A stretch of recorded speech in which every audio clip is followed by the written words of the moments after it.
Hello friends, मी professor Swapnil Kashyap आणि आपण शिकत आहोत सप्लाय. तर माझ्या यूट्यूब चॅनलमध्ये तुमचं स्वागत आहे. सप्लायमध्ये आपण बेसिक सगळं पाहिलेलं आहे. सप्लाय म्हणजे काय, त्याची definition, law, determinants, extension, contraction आणि इन्क्रीज डिक्रीज इन सप्लाय आपण हे पाहिलेलं आहे. आज आपण जे पाहणार आहोत तो टॉपिक आहे इलॅस्टिसिटी ऑफ सप्लाय. आता इलॅस्टिसिटी ऑफ सप्लाय म्हणजे काय? इलॅस्टिसिटी म्हणजे काय? आपण पाहतो काही गोष्टी इलॅस्टिक असतात, जसं रबर आहे. इलॅस्टिक आपण त्याला का म्हणतो? जेव्हा त्याच्यावरती फोर्स अप्लाय होतो तर त्या फोर्सच्या दिशेने ते रिस्पॉन्स देतं, ते तंतं. तर म्हणून त्याला आपण इलॅस्टिक म्हणतो. आपण समजा एक्झाम्पल घ्या, हा रबर बँड आहे.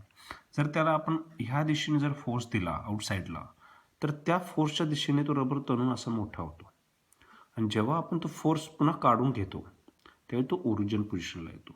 म्हणून त्याला आपण म्हणतो इलॅस्टिक. आणि ही जी त्याची ॲबिलिटी आहे, हा जो तो रिस्पॉन्स देतोय फोर्सला, तो रबर, त्याला म्हणायचं elasticity of supply. By definition, if we can see, the elasticity of supply means it is a responsiveness of quantity supplied to the change in price at a given time in a market. म्हणजे जसं rubber फोर्सला response करतं, तसंच जर supply प्राईसच्या फोर्सला जर response करत असेल, म्हणजेच price वाढल्यानंतर सप्लाय वाढत असेल आणि प्राईस कमी झाल्यानंतर सप्लाय कमी होत असेल, तर त्याला आपण म्हणतो elasticity of supply. So here force is price. Force means the price, and quantity supplied is responding to that force.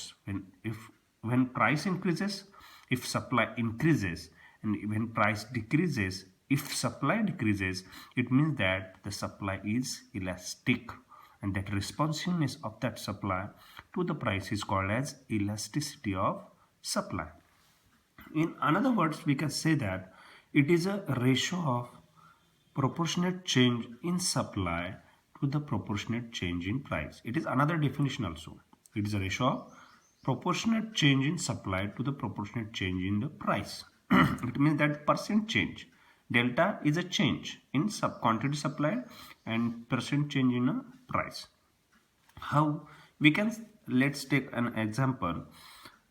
This is a price, it is quantity supplied. Suppose price in rupees, quantity supplied in quintals. Suppose at price 40, supply is 100 quintals. When price increases to 50, supply increases to 150 quintals.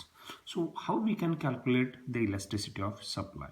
So here, let's see, elasticity supply is equal to proportionate change, that is percent change in quantity supplied, to the percent change in price.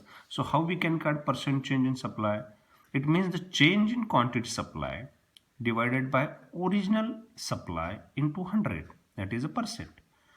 And change in price divided by original price into 100, that is percent change in price. म्हणजे supply कितीने change झाला त्याला original चेंजनं भागलं आणि 100 गुणलं की त्याचं percent मिळतं. आणि price कितीने change झाली त्याला ओरिजिनल प्राईसनं भागलं आणि 100 गुणलं की त्याचं पर्सेंट मिळतं. मग इथं now here the supplied quantity changed by 50 quintals from 100 to 150, and original supply was 100 quintals.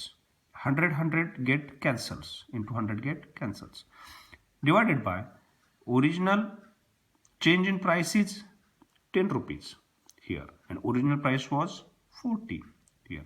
So that is 1 by 2 divided by 1 by 4, that is 4 by 2. जेव्हा हे वरती जातं त्यावेळी इन्व्हर्ट होतं, that is equal to 2. That means that elasticity of supply is 2. So by this way we can calculate elasticity of supply.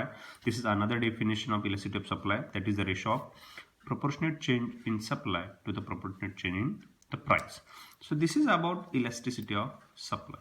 So now there are different types or kinds of elasticity of supply. There are 5 kinds of elasticity of supply. So first type is perfectly elastic supply. So when we can say the elastic supply is perfectly elastic, कधी म्हणू शकतो जेव्हा एकदम सूक्ष्म change जो असतो प्राईसमध्ये, त्यामुळे जर क्वांटिटी सप्लायमुळं मध्ये खूप जास्त फरक पडत असेल तर त्याला आपण परफेक्टली इलॅस्टिक सप्लाय म्हणतो.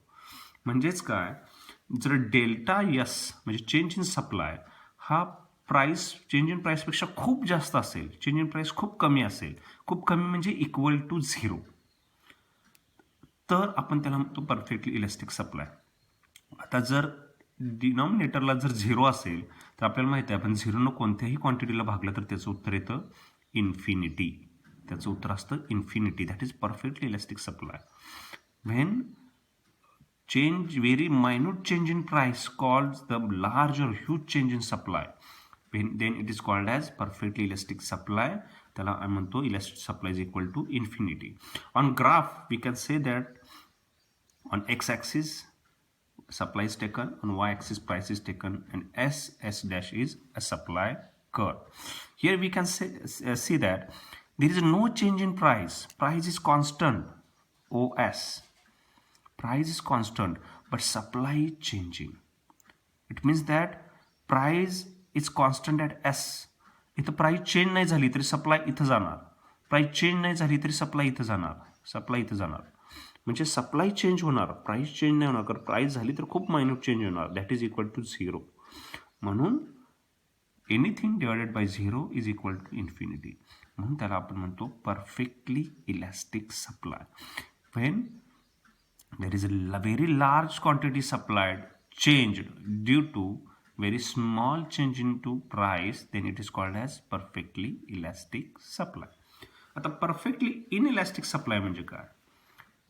Contrary to perfect elastic supply, when a huge change in price causes very little or minute change in supply, then we can say that it is perfectly inelastic supply. तो elastic नाही आहे. खूप change झाला आहे मोठ्या प्राईसमध्ये, पण supply क्वांटिटीमध्ये खूप कमी मायन्यूट इक्वल टू 0 जर चेंज झाला असेल तर त्याला म्हणतो आपण परफेक्टली इलॅस्टिक सप्लाय. समजा इथं चेंज इन सप्लाय खूप कमी आहे, इक्वल टू 0 आहे, आणि जर चेंज इन प्राईस समजा काही असेल 10, 20, 100 वॉट इट मे बी, तर आपण 0ला कोणत्याही संख्येनं भागलं तर उत्तर येतं 0. So in this case elasticity of supply is equal to 0. ग्राफवर जर पाहिलं तर S dash is a supply curve. So there is a tremendous change in price, C, but there is no change in supply. Price इथून इथं गेली तरी supply तिथंच आहे, मायन्यूट चेंज किंवा नो चेंज. इथून जर इथं गेली तरी सप्लाय चेंज होणार नाही, आणि जर इथून इथं जरी प्राइस चेंज झाली तरी सुद्धा सप्लाय चेंज होणार नाही. म्हणजेच प्राइस कितीही चेंज झाली तरी सप्लायमध्ये काहीच चेंज होणार नाही. खूप मायन्यूट चेंज असेल इक्वल टू 0, म्हणजेच सप्लाय चेंज होत नाही. प्राइस कितीही चेंज झाली तर रिस्पॉन्स देत नाही, म्हणून त्याला आपण म्हणतो perfectly in elastic supply. When tremendous change in price causes no change in quantity supplied, and that is called as perfectly inelastic supply, where elasticity of supply is equal to 0. तर ह्या दोन्ही गोष्टी आहेत त्या हायपोथेटिकल आहेत, त्या R not practical. आपल्याला त्या कुठेही ऑब्झर्व करायला मिळत नाहीत. आता नेक्स्ट जो टाईप आहे तो आहे रिलेटिव्हली इलॅस्टिक सप्लाय.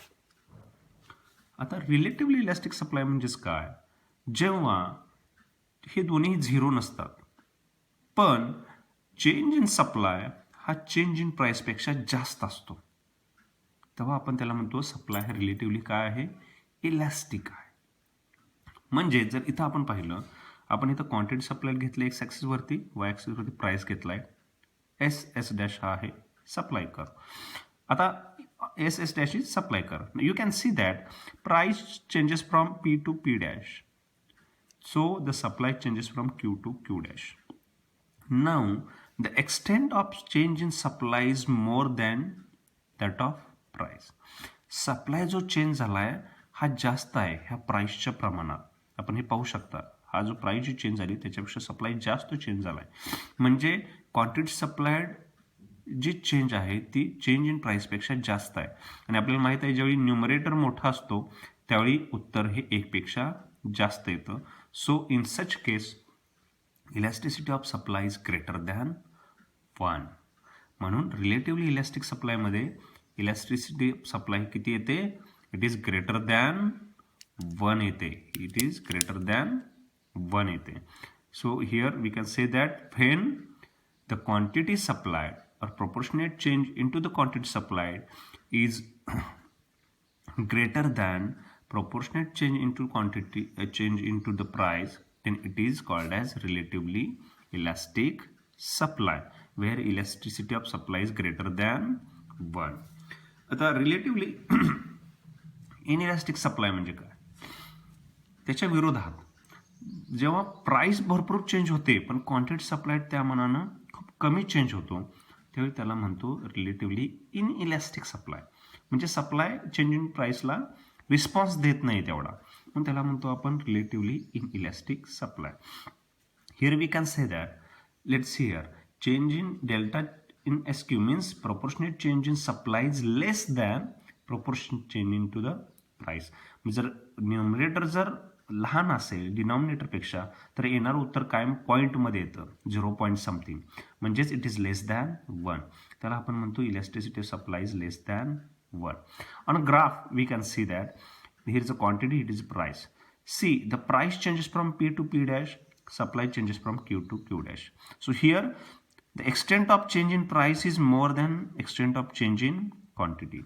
क्वांटिटी खूप कमीने चेंज झाली आणि प्राइस खूप जास्तने चेंज झाली, म्हणून प्राइसला क्वांटिटी चेंजनं रिस्पॉन्स दिलेला नाही, म्हणून त्याला आपण काय म्हणतो रिलेटिव्हली इनइलॅस्टिक.